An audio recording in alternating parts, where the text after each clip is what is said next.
Hormuz প্রণালী কার্যত বন্ধ থাকার পর বিকল্প ঝুঁকিপূর্ণ পথ ব্যবহার করছে জ্বালানি সরবরাহকারীরা। আর এই সুযোগে ইয়েমেনের দক্ষিণ উপকূলে অবস্থিত সাবোয়া প্রদেশের অদূরে এমটি ইউরেকা নামে একটি তেলবাহী ট্যাঙ্কার ছিনতাই করেছে একদল অজ্ঞাত সশস্ত্র দুর্বৃত্ত। শনিবার ইয়েমেনের কোস্টগার্ড এই চাঞ্চল্যকর তথ্য নিশ্চিত করেছে।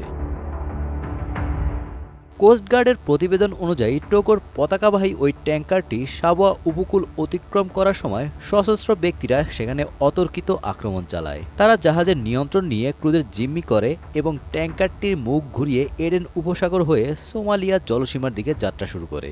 তবে এখন পর্যন্ত কোনো গোষ্ঠী এই ছিনতাইয়ের দায় স্বীকার করেনি।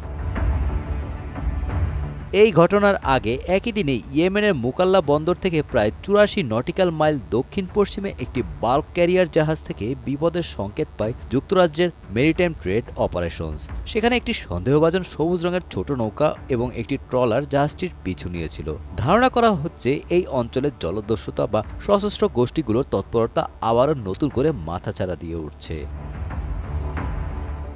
ইয়েমেন কর্তৃপক্ষ জানিয়েছে তারা অপহৃত ট্যাঙ্কারটির অবস্থান শনাক্ত করতে সক্ষম হয়েছে এবং জাহাজটি উদ্ধারে আন্তর্জাতিক সহযোগীদের সাথে সমন্বয় করছে। লোহিত সাগর ও এডেন উপসাগরীয় এলাকায় দীর্ঘদিনের অস্থিরতার সুযোগ নিয়ে সোমালি জলদস্যুদের সম্ভাব্য পুনরুত্থান নিয়ে উদ্বেগ প্রকাশ করেছে নিরাপত্তা বিশ্লেষকরা।